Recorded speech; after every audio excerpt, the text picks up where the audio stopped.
Crazy creation of mine. This is why tools go missing, because I leave them outside. But anyway, so you turn the water on. What's crawling on me? Fucking bugs, leave me alone. It's too early for this shit. It leaks a little bit, so I'm still working on it. But anyway, so here's a pressure valve. As you turn this up, there's probably not enough pressure from here from the pump. Okay, so anyway, so here's the water. Okay, it goes into here. It goes into this little black hose, wrench. The black hose runs along the side of the house,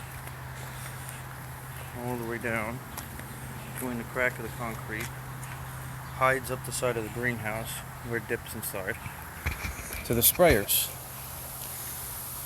They're all on mist, so that all the plants get a nice. So these are all the tomatoes we got. Tomatoes and peppers in here. Everybody gets a nice misting. Rule number one with any greenhouse.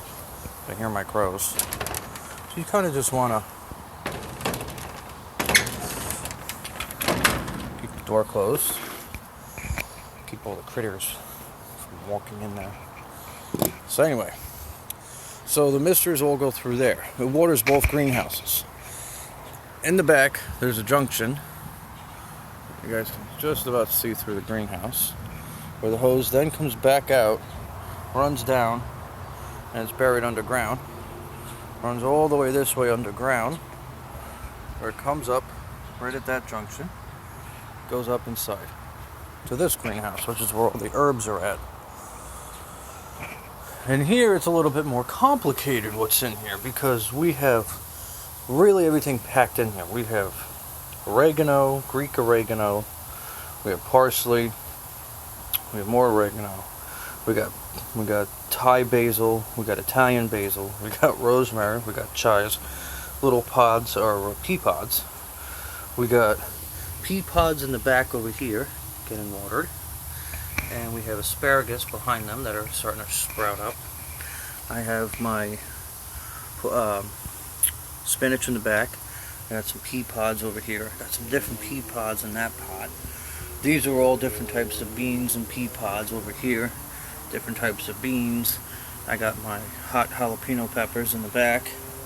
And I got some more pea pods there. And as you see here, with this being the last run, everybody's getting watered nicely. And I'm doing a test today, so I'm going to run it for an hour and see what that gets me. See if that's plenty of watering. And it's simple. You just turn on the water, and that's it. You don't have to go in there. You don't have to take the hose, run around in a circle. It really makes the watering easy. You set a timer on your phone. You walk over, you turn it on, and that's it. You're done. You let it water, and you go back inside the house. Either it's half an hour watering, or it's an hour. I'm going to set it for an hour and see where that gets me. If that's too much watering, then it would only be a half an hour. You step outside, turn it on, alarm goes off on your phone, you go outside, shut it off, you're done. Watering is all done, simple and easy. The doors are closed, you don't have to open them. And that's it. Everybody gets their watering. I think the kit was like 30 or 40 bucks, and I didn't have to add anything to it.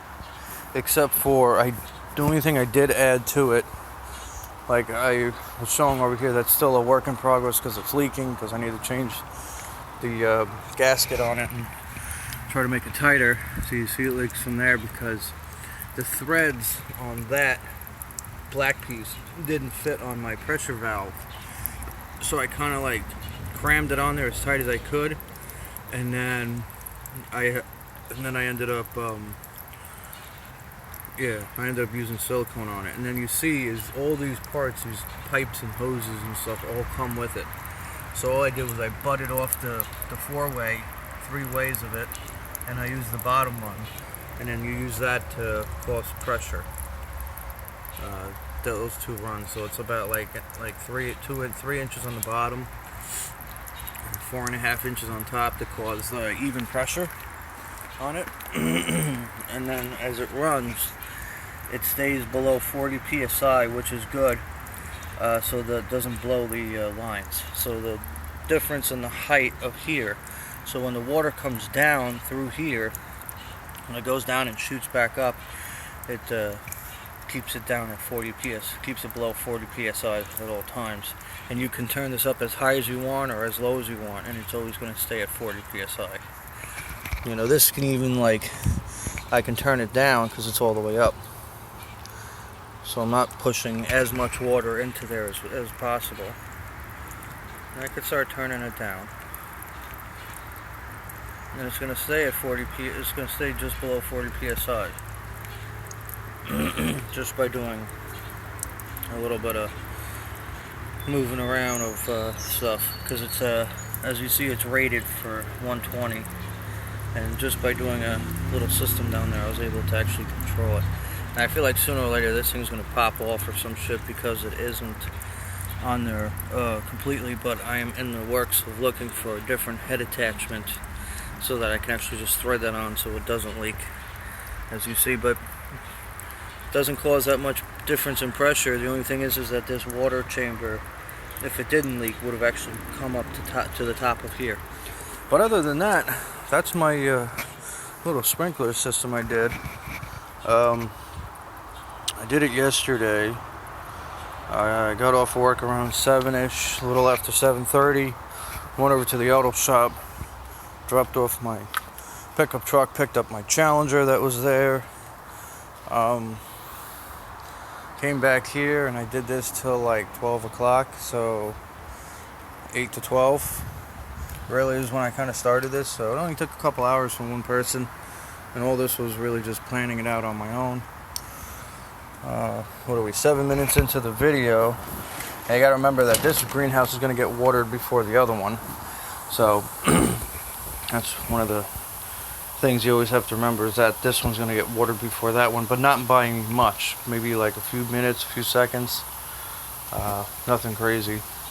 I guess what I could do is put like a cup in here for water pooling to see exactly how much, and I'm going to guess this is probably going to be like one of those situations where it's only going to need like half an hour because of the amount of water that's actually coming into here, but we'll see.